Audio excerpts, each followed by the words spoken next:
Hello, everyone, and welcome to Walking in Worship. My name is Dan Shields. I'm a worship pastor here at Orchard Hill Church. My name is Chris Jameson. I'm a worship leader here at Orchard Hill Church as well. And my name is David Bowens, and I am also a worship leader here at Orchard Hill Church. And this Walking in Worship podcast is designed just to help all of us grow in our faith and understanding of what worship really is.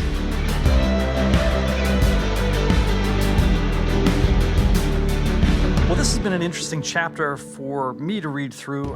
We're in chapter 3, starting on page 25, and Zach Neese is talking about what the tabernacle in the Old Testament was all about, and does it have any sort of bearing on us as worshipers in the New Testament? You know, a lot of times we as New Testament worshipers, we have a tendency to look back on the things that happened in the Old Testament and put like a wall of division between who we are now and what worship looked like then and what worship looks like now.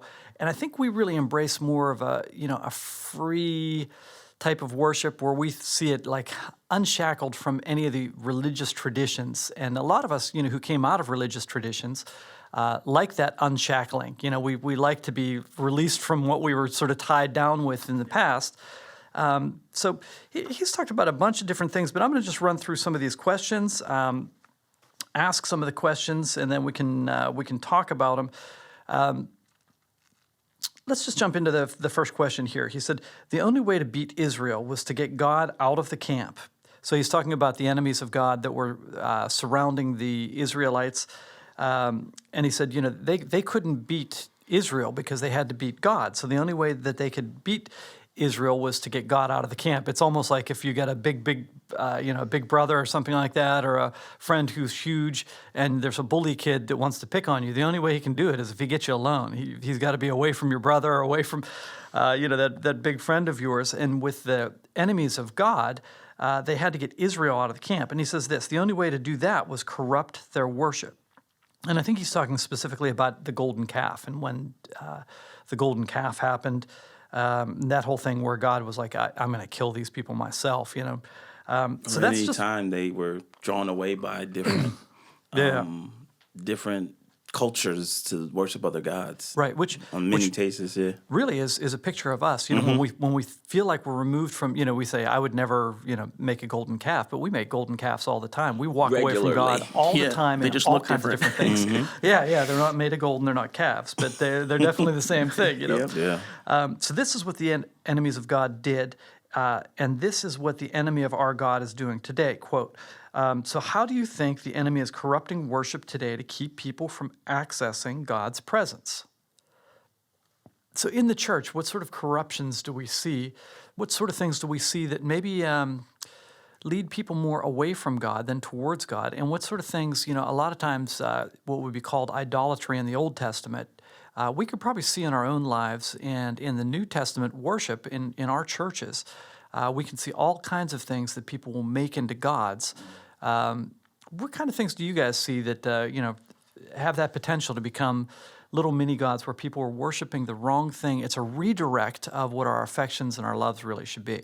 One of those things for sure is the gifts of those who are leading. Many people worship and respond to the gifts of the people who are leading. And I'm not saying that we can't appreciate the gifts. However, we think people are more anointed because they're more gifted, and it doesn't really speak to the anointing of God or who God has ordained to do whatever it was he has ordained to do. People were gifted, and those gifts were meant to bring God glory, but when those gifts end at them, it becomes an idol situation, whether it's through other people's eyes, through them. And our job as the gifted people, yourself, Dan, Chris, and myself, here being on stage, gifted, is making sure people see God through us more than our gifts. And the hope is, that's why when I try and talk to people, I try to remind them the purpose of what it is we're doing, more than them constantly praising, oh man, I love when you're on stage. Like, I'm constantly saying hi to people, and they're very encouraging, and I greatly appreciate it. But at the same time, when they say, man, I love when you're on stage, I love when you're singing, da-da-da-da, and I say simply to them, I was like, man, just make sure you sing with me. Make sure, and oftentimes they'll return with, but I don't sound like you, or you don't want to hear me sing. I was like, it is not about the sound at all. It is about making a joyful noise. It is the position of the heart, the posture of the heart towards God that matters in whatever you do. And so realize that it's not the sound that means anything. It's just your posture of your heart in the things that you submit to the Lord. So, And it's funny, I think we have to remember that as worship leaders Yes, too, sir. because we end up getting broken. When people can idolize us for gifts that we have, man, it causes all kinds of disastrous situations. And we can all tell stories about people who are extremely gifted in the church and really broken. They got really messed up because they started, buying their own press type of thing. I remember a story that one of the pastors here was talking about. He was at a university and they brought in a big Christian artist at the time, a guy who was well known at the time. This is maybe 20 years ago or something like that. And anyhow, this guy was really difficult to deal with. This pastor was going to pick him up, bring him to lunch, and bring him to the venue, just out of the kindness of his heart. He wasn't assigned for it or anything. He just said, yeah, I can help out if you need, help. And he went and did it. And the guy was really, first of all, he didn't like his car. He said, are you actually going to drive me in this? Something to that effect, And then he was unhappy with the food that, the restaurant that he chose or whatever it was, and then they went to the venue and he got up on stage. And I remember this part distinctly. He looked and he said, that's a black piano. And the pastor said, yeah, that's a black piano. It was a Steinway or something like that, a good piano, And he said, I specifically said a white piano, and I am not playing unless you get a white piano. Wow. And this guy was just, he didn't have anything to do with any of that, and he was caught in the crossfire. But you can see how people can get so self-absorbed and forget that it is not about us, it's about Christ. And, so we as worship leaders, we could have that disastrous outcome if we start thinking that worship is about us and it's about our skills. Because, ultimately, where'd our skills come from, right? Yeah. I mean, they're a gift. God can revoke that gift anytime he wants. It's what he's given to us. So, we have to have great care in that, I think. And I think that's the tough thing to discern is like we look at the amount of hours, the amount of time that we put into preparation to honing the gifts that we've been given as like, okay, our reward is that we should be told you sound awesome and that it was our doing because we put in all these hours. But when you look at it, you also have to break down the idea that you put in these hours, but you were also put in graciously by God, put in a position or put in a family or put in a culture that was pushing you to pursue these things, that was pushing you to grow these gifts, or allowing it. What if you were born in Haiti? Sure. You might be subsistence farming, and you'd never know that you and had a that great was completely voice, out of your control. And so that in and of itself is like a recognition of the fact that this gift, part of it comes from you developing it, but you are gifted in so many other ways, not just by the voice that you have, but by the surrounding but by your surroundings. And I know for me, I try to every single time I'm trying to make a habit out of it before leading worship to understand the responsibility that's been given to all of us when we step on that stage to make sure that our only focus, and it's a tough thing, but to make sure our only focus is to direct people towards the Lord and to lead them into God's presence, because it's easy whenever you're on a stage and you're even just physically a little bit higher than the congregation, that can easily start to create this mindset of like, I am greater than, and it's like, no, everyone in that room, we are all worship leaders. Right. We've been given a responsibility though to make sure that people understand that and are pointed towards the giver of these gifts that we're all, talking about and whatnot. And, I think the key distinction on that is the distinction between ownership and stewardship. And that's a really key thing that Christians should understand, but most of the time we don't in our lives. We've been given these things to steward them. We're to steward our gifts, which means it's almost like we're a manager of somebody else's stuff. So if you get hired, let's say somebody owned a ranch or a farm or something like that, and you were hired as a steward for that place, you're hired to upkeep, maintain it, develop it, make it profitable, do those things. But you never have the thought that this is mine, I own this. You know that you're really trying to please the owner. And really, anything that we've been given as gifts, that was given by the owner for stewardship that we're supposed to develop. It's not like we own it. And that's all parts of our life, not just our gifting. I mean, it's our kids and it's our house and it's our... Everything is leased. Right. We really don't own it. It's on a short-term loan. Anyone who's hearing that like me, he's saying steward, not stored. Steward. Steward, yes. This is the way you're saying it. I was like, it Stored. sounds like he's saying stored for some reason. Oh, stored. Yeah. Stored. Yeah, it's steward. It had a more of an OR sound. Steward. I was like, The it stupid sounds thought like that stored. popped in my head was Stuart from that movie, the Mouse movie. Oh, yeah. Stuart Little. Yeah. When you said Stuart, I just thought of the mouse. I don't know why. My wife, incidentally, is terrified of mice, and she saw that movie, and I said, "How did you do?" And she said, "I was a little bit afraid, but he was cute." All right, on page 48, he says, question number 4, there's a reason God calls his people sheep and not cattle. I don't know that that's the greatest compliment for us either. You drive cattle, but you lead sheep. And one thing as we unfold this question, he's going to talk about us leading sheep, but we also have to remember we're sheep leading sheep. So just, not to get big-headed about it like we're the shepherd. Jesus is the shepherd. Think about the story of how the worship leader who gave that crowd a royal tongue lashing. So he talked about, in here, he was in some sort of setting, and the crowd wasn't responding the way that the worship leader wanted them to. And they probably legitimately felt like they were disengaged from worship, and they were trying to encourage people to engage in worship. But what they ended up doing is giving them like a browbeating or a tongue lashing, where they sort of belittled them and demeaned them into, like, we're here worshiping the King of Kings. You should be lifting your hands and singing out, which, some of that encouragement can be legitimate, but it felt really demeaning to people. And he said they did it, but in a grudging way. You could tell that there was like this tension in the room, this palpable tension. So as a worshiper, have you ever been treated like cattle? So if you were out in the congregation, and did it empower you to worship? And as a worship leader, have you tried to drive a congregation instead of lead them? And did it help them in worship? David, I know you have a couple stories about being driven like cattle in congregations, and you've experienced some different things too, where you've been really led into higher worship, where it's pulled you along, and you've gone places where you wouldn't have gone without those promptings and encouragement.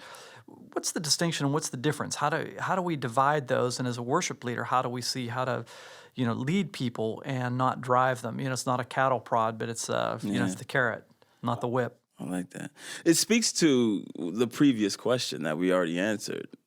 It really does, in the sense that we're talking about making ourselves and the gifts that we have and not letting it get to our heads. I think people who tend to browbeat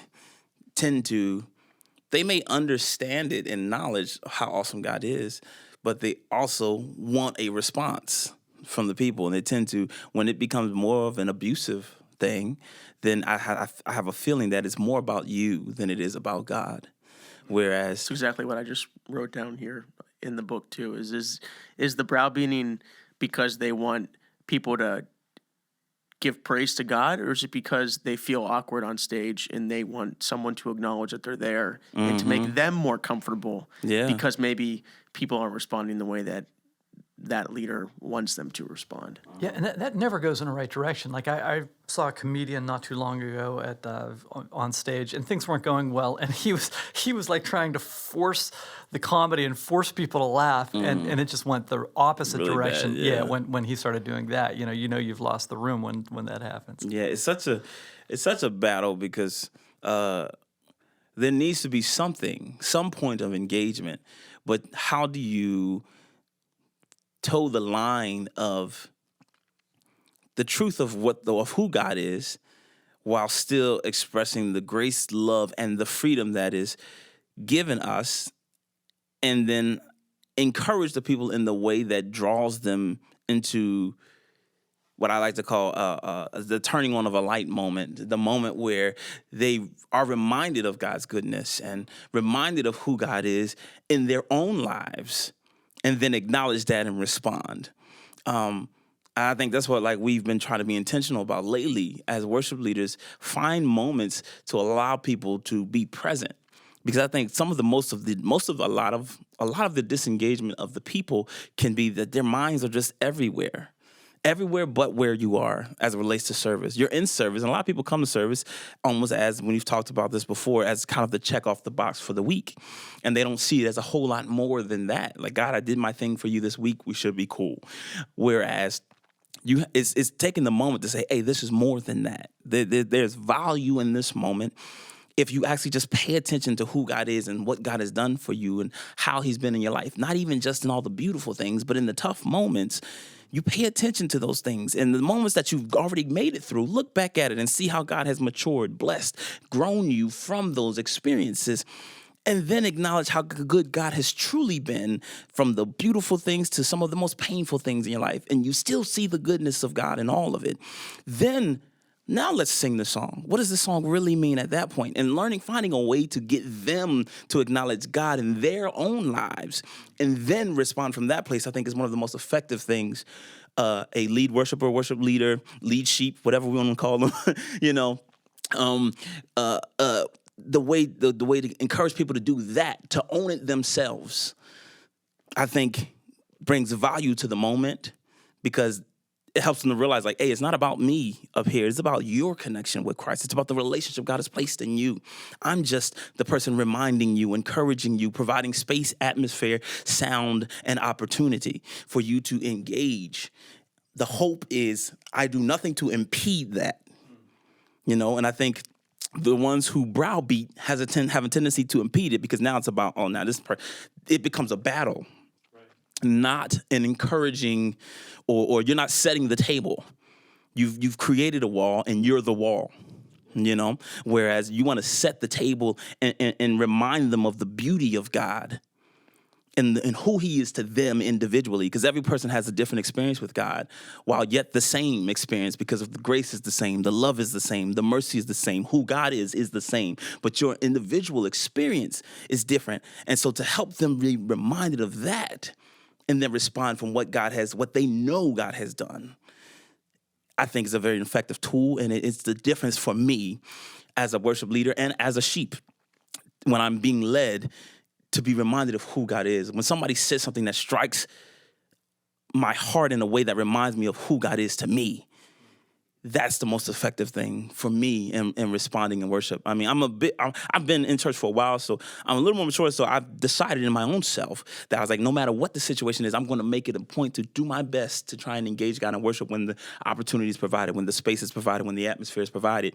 But when someone speaks to my heart and it helps me to remember God in a way real in my life, it affects me very differently and in a way more real way. And so we try to do that here as often as we can. And I had a reminder moment, I guess, a couple weeks ago when I was leading one of the songs, and I looked out, and at that point in the service, during the worship song praise, the whole service is worship, but during the song section of the service, everyone's standing, worshiping, and then I saw someone sit down and almost go put their head down, and they were you could tell they were praying or truly just using that opportunity to reflect.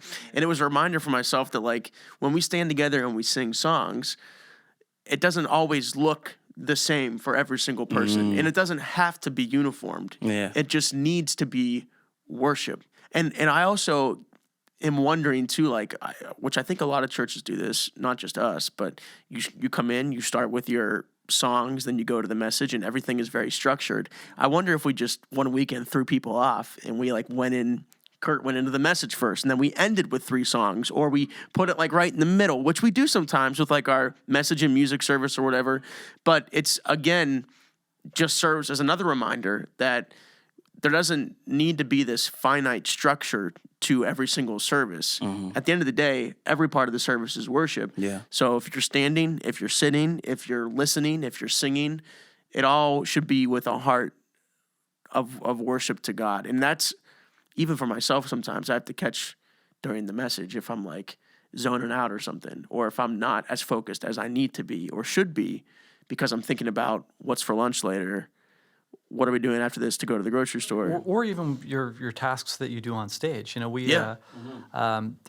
I have a YouTube channel, and I released a video that said what worship guitar players really think about when they're playing, which is kind of funny. But, really, you're thinking about a million different things, because you're thinking about, where your stage lights are. Am I in the heat of the lights, or am I out of the heat of the lights? what the angles of cameras are so that they have like nice shots for you or something like that. What the next words that you're supposed to sing are. Where's my harmony part?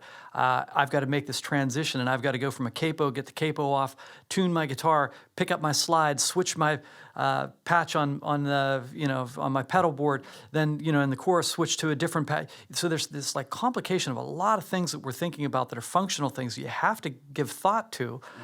And you're up on stage, everybody's looking at you, and you have to do it in a way that looks very, natural Fluid and like you're not yeah. really thinking about stuff, but you really are thinking about a lot of different things. And to be able to engage in worship in that time is a really hugely important thing if we are sheep who are the lead sheep, who are trying to lead the rest of the sheep into an experience of worship. And I think, people out there, it's the same thing. They're thinking about all kinds of things, and they're coming to church with all kinds of baggage from the past or from their drive to church even, and to be able to get them to engage and be present in actual worship. And I think, what Zach was talking about here is somebody who is a worship leader who didn't see what they wanted to see. And maybe that spoke to them like, I'm not doing my job properly, or they're not responding to me or something. Like it's a reflection of their so yourself can get into those things. And something. maybe it wasn't. Maybe they legitimately really just wanted to help people engage, but they did it in a way that was manipulative rather than engaging. But, when I was thinking about that, I thought, from the beginning, God gave us free will. He gave us the ability to obey him, to choose him, or to not choose him. And in order to have true love, you have to have that. So from the very beginning, that's what he wanted, was a heart that came freely and giving fully of their heart. But, he could have made us automatons if he wanted. He could have made little robots who would just always perfectly obey and perfectly worship, but there wouldn't have been any real love in that. But he wants us to come with our hearts and really fully engage. And I think as we remember that that's the ultimate goal of what worship is and worship leading is, that'll really help us to be able to lead our folks in a way that's really engaging and helps them to really engage the heart of God.